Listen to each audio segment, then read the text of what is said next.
Laserkarvanpoisto aleksandriittilaaserilla soveltuu erityisen hyvin pohjoismaiseen ihotyyppiin.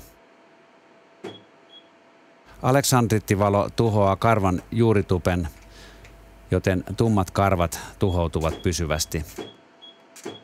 Hyvään hoitotulokseen tarvitaan yleensä 4-8 kerran hoitosarja.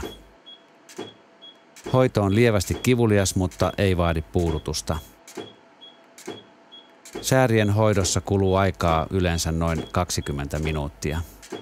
Hoito toistetaan noin 2-3 kuukauden kuluttua tai myöhemmin.